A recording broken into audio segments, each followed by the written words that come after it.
I'm Sammy, I play Dawn, I'm an exec producer, and I was also the location manager and the caterer. Ian, David, and Quinn started out to make a $50 million movie based on Ian's book, TJ's War. Mark, Sia, and Sincera soon jumped on board, and then Mr. Z joined the team, a mysterious executive producer who said, "Stop, this is no movie. This is a 2-season, 20-episode TV show. So follow us, join us as we create TJ's War, the $50 million TV series."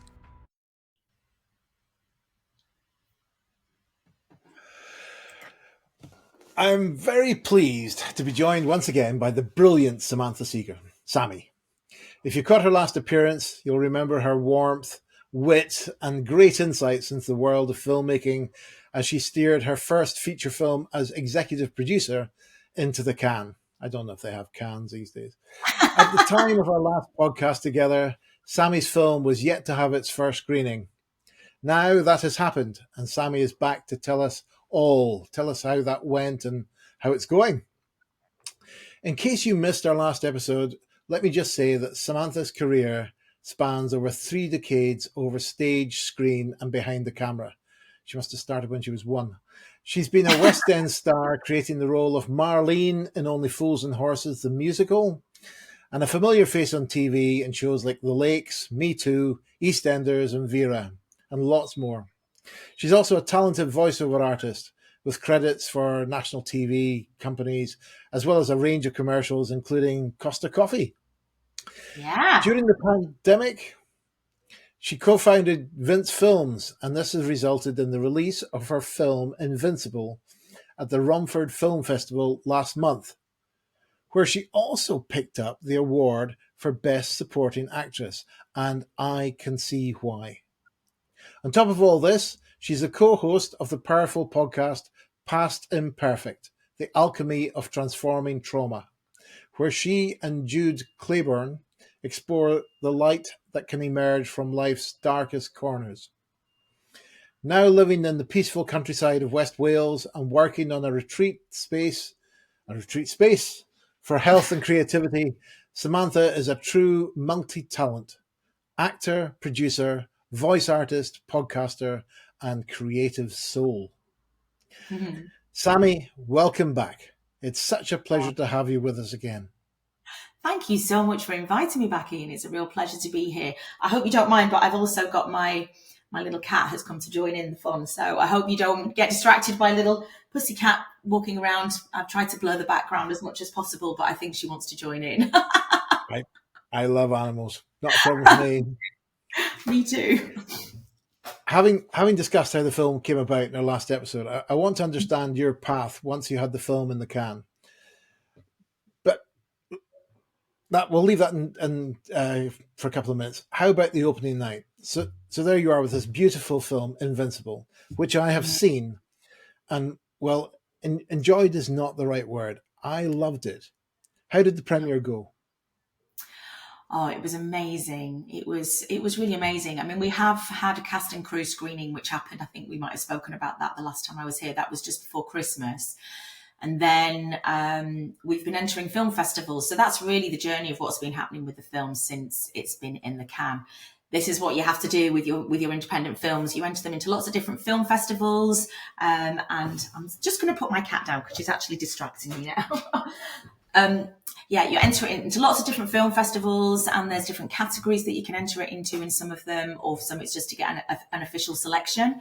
And so that's the journey that we've been on. And so far, so good. We've had quite a good hit rate. I mean, obviously there's many that we haven't got into, but there's quite a few that we have now, and it's starting to become a little bit more.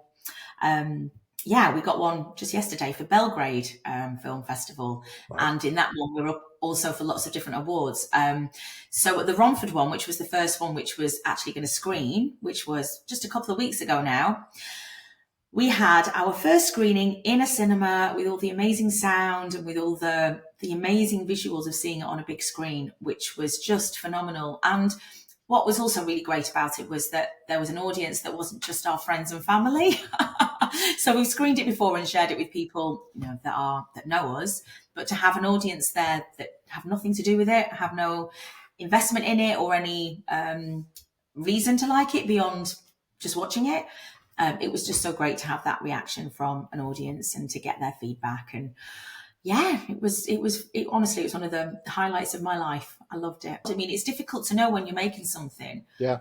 how it's landing and whether it is actually any good or not. When you're so close to something, you don't know. It's interesting because it's about 4 years since we made it. So on my Facebook and things like that, I'm getting lots of memories coming through. And I made a video just after we'd filmed it, which I reshared on my Facebook recently, just talking about the gratitude of how we felt, because it was such a co-creation of people fundraising and giving us money and getting on board, and some people giving their services and things for free, etc. And it was just so interesting to look back at the trajectory and see how proud I was then, but then seeing it, the journey of it. It's really, I just feel so, I don't know, it's a very fulfilling and satisfying in every single way project to have been involved in and to have been, a part of. But there must be a cost involved in attending all of these film festivals, entering them and attending film festivals. Well, there is. There's a considerable cost, and we've actually run out of money now. We'd like to enter some more, so I'm just trying to rack my brains and think, how can I raise more money to, get some more film festival submissions in? Because we'll do. When you do well at a film festival, such as you have done, where you've won the award for Best Supporting Actress, and I mean that's against a whole bunch of other films, so it's a tremendous achievement. I know. I mean, I wasn't even aware that Romford Film Festival had awards as part of the thing. I thought it was just a big bunch of films being shown. So I was gobsmacked to find when I got there that the film had been selected, and also myself had been nominated as Best Supporting Actress, and Torben, the writer, had also been nominated for Best Actor, which is fantastic because it's his first performance on screen. In fact, I think it's his first performance because he wrote the piece, but he was in it as well, and he's actually getting some amazing feedback. I'm so happy for him. And then and then on the gala night, I bloody won.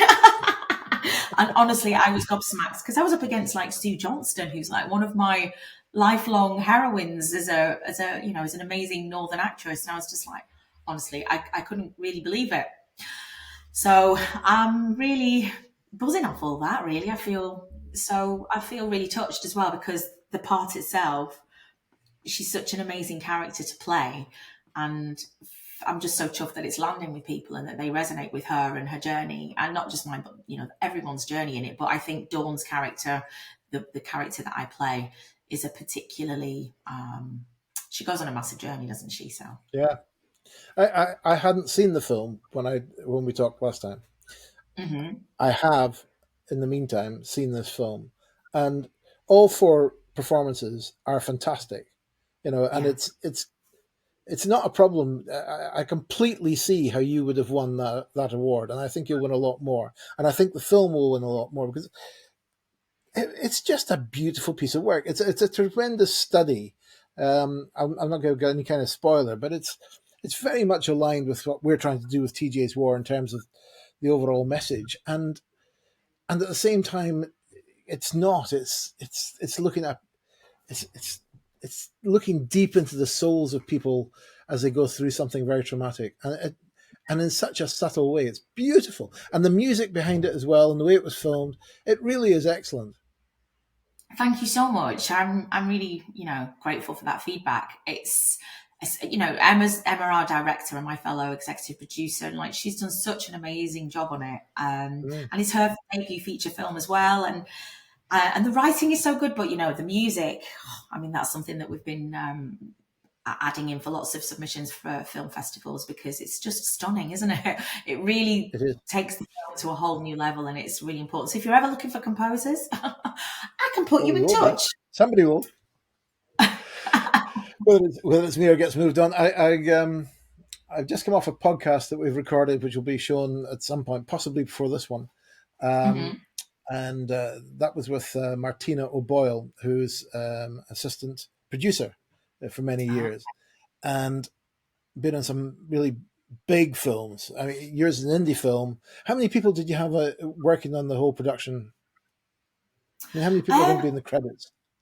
I would say it's probably about 30 people in total. There was about 20 Right. people on set. And then since then, we've had our post production team, which I would say is probably around 10 people. So, Yeah. yeah. So she was talking that with the indie films that she's worked with, she regards them as low budget. She was talking about Hmm. 60 odd people in indie films, and then almost thousands when you come on to the main features. But with an indie film, you're doing everything. You're kitchen maid and washer and all the rest of it. Yes. Everything. It's so true. We did a Q&A after the after our screening, and it was so funny because Emma was like, "Hi, I'm Emma. I'm the exec producer, the director. I was also the production designer." And then when it was my turn, I was like, "I'm Sammy. I play Dawn. I'm an exec producer, and I was also the location manager and the caterer." I was making people because I'm not in the whole film. I'm, like it's mainly Laura and Torben who are the sort of central characters who we look through their lens, and Alan and Dawn just kind of pop in and out. So most of the time, I was just making sandwiches and making food for everybody. And when I had to go and Yeah. do my acting bit, I was like, "Oh crikey, I've got to go and do my acting now." Thankfully, we've done this piece before as a play, like 10 years ago, so it wasn't like it was fresh in the memory. But in some ways, I think that helped because when you've got to be in the moment, you sort of know it, but you have to be in the moment because you've not had hours to sort of sit there and get obsessed with your lines, as it were. So I think that helps in some Yeah. ways. But as a play in the theatre, it's real time. So Mm. scenes follow each other very naturally. Whereas when you're making this film, you can have several days or weeks between scenes. And how easy is it to uh, follow one scene with another in terms of getting back into the right frame of mind and the right look as you have that great gap between these scenes? Well, I mean, normally when you're doing filming on things, that can be one of the challenges, which is that thing of like you're in, you're out, you're in, you're out, you're hanging around a lot, or you're literally not even there, and you come back a week or a few days later. And so to keep the connection to the piece is one of the challenges. I mean, you make it happen. It's one of the parts of the job. But when we were filming Invincible, because I was so immersed in the whole thing and the Right. making all the cogs work, I felt so connected to it that wasn't really a problem. Where it was a bit more of a challenge was just the kind of thing of like, I'm Dawn, now I'm me. I'm Dawn, now I'm me. But again, I think the whole cohesion of the piece was just it was such a magical moment. I mean, we filmed it in the lockdown. There wasn't much happening. And I think for everybody there, it was just a really such a great thing to be focused on. I mean, it was all consuming. I was working from 5 in the morning. People would leave my house at 11 o'clock at night because they'd have to set up for the next day. So it was like that for about 4 weeks. But it's one of the happiest times of my life because it was just Yeah. so consuming and so exciting, and we were all buzzing off the whole thing. I mean, obviously there was moments where it got a bit tense, but in the most part, it was just wonderful. Fantastic. So you're winning all these awards. You're going to festivals. You're running out of money to get to the film festivals. So you're having to raise more money, but you'll do that because that's what you've been doing all the way through. Hmm. At what? Where's the pot of gold at the end of this rainbow? I mean, do you get any of this money back? Probably not. I mean, who knows? Fingers crossed, somebody will want to buy it, like Channel 4 or something. Like we're really putting that out there. That's something that, myself and Emma are really aiming for. I think it's got the potential for that. It just depends what's kind of in the mood. I mean, there are certain themes within the film, as you know. It's like it's an anti-war film, and that's a Yeah. very relevant topic. I mean, it's always a relevant topic, isn't it? But especially now, it's becoming Well, more and more especially now. relevant. And that was one of the things that people were sort of picking up on when they watched the screening. They were saying, this is so resonant now. It must have been resonant when it was written against the backdrop of the Afghanistan conflict, but Mm. it's still so relevant now. And so there are things within it which I think will make it attractive for a TV production, a TV company to take on. So that's the goal. Whether we achieve that or not, who knows? That's what we're aiming for. If we don't do that, then we'll distribute it and screen it ourselves in some way. Will we make any money out of it? Who knows? Probably not, but that's not why we made it. No, I understand that. I do Channel 4 visit I mean, they must come along to these festivals, do they? I don't know. I mean, that's something that if we were to get another screening in or around London, we would really do our best to try and get people to Make come happen. along who have that sort of who have those connections. Now that we're starting, because for the first one, I think it's quite hard to get people to come along because it's your first screening. You've not got anything to back it up. But for instance, we got an amazing review yesterday from the Belgrade Film Festival. We've not actually had anyone give us a review before, but the review was fantastic. So with things like that, we can, these are all things. We've got about 10 film festivals now on our laurels on our poster. We've got this great review. We'll hopefully win some more awards. So as things go on, we'll start to generate some interest and just see if we can get along. It's just got to keep plugging away. Film reviewers, you've got to go and see this film. You've got to find a way of watching this film and then putting the reviews out, because it needs to be seen. It's a story that needs to be heard. And it's true, though. I thought it was a fantastic effort, really. Thank you so much. I'm really grateful for that. Well, before we finish, how's the retreat going? Are you getting lots of people to come along to that? Oh, well, I mean, this is still very much a work in progress. I did have some plans to run some retreats in May, but then life went off in some different tangents. And especially with the success of the film starting to ramp up as well, that has also required quite a lot of work just to generate just things like social media and building websites. It all just takes so much time. So the retreat thing for now is not really doing much. I'm just getting on top of the place, doing more work on it. The land here, it's a full-time job. So, and again, I need money to invest in this place. So I'm just spinning some plates, sometimes more successfully than others, but I'm still doing the yoga. And I have a little class that I do every week with some local women, and that's really cool. I love doing that. And so, yeah, just spinning the plates and seeing what's happening. You're doing fantastically well. I'm waiting for this thing to really take off. Obviously, we want TJ's War to take off in the same kind of way, but yours is done, and it's a great piece of work, and people need to see it. It absolutely will explode, because it's capturing the zeitgeist. I think so too. Yeah. I hope so. Let's make it happen. Yeah. Thank you. All right. And how's it going with you? Oh, what's going with me? We're just where are we? We finished the treatment finally. We finished a version of the treatment back in February, and it was very closely based on the book. So the entire lens of the story was through TJ himself. Yeah. And the feedback we got from that was that there were so many other good characters in the story, and we really weren't. We'd focused too much on TJ, so we needed to redo the treatment, and so have more than just the TJ lens on this. So we've done that. Okay.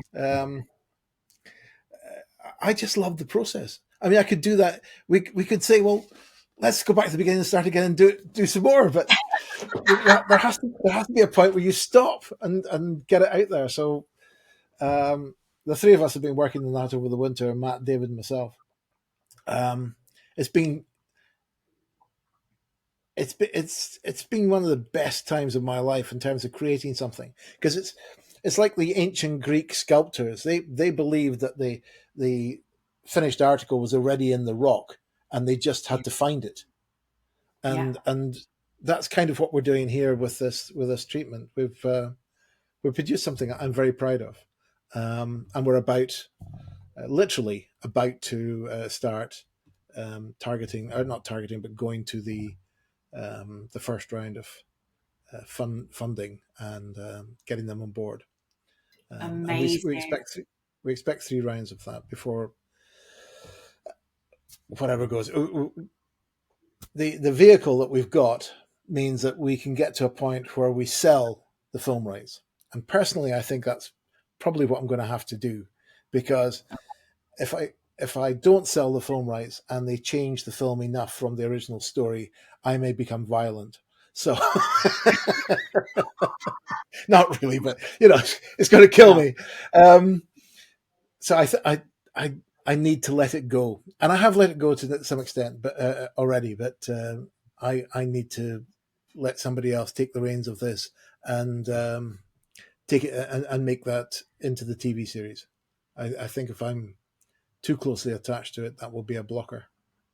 Yeah, that's very good insight. And it's part of the thing is just having to let go, especially when you're creating a vision with other people, even though it's initially your story and your idea, we do have to go through that process of letting things go a bit. So I can relate to that. And I think that's a really good insight. And I wish you very, very best with it. You've got this. It's so exciting. Sammy, it's been wonderful talking to you again, and we'll get you back on again when we're, when you just before and after the Oscars ceremony, where you're holding that in your hand. Fingers crossed. Yeah, that'd be great. I think it's got a very good chance. It's a wonderful, wonderful film, and no wonder you're proud of it. You're rightly so. Thank you so much. Great to see you again, Ian, and see you soon. Lots of love. Bye for now. Bye. Bye. To find out more about the book, visit tjswar.com. And to buy it, click on the Amazon link below. So follow us, join us as we create TJ's War, the $50 million TV series.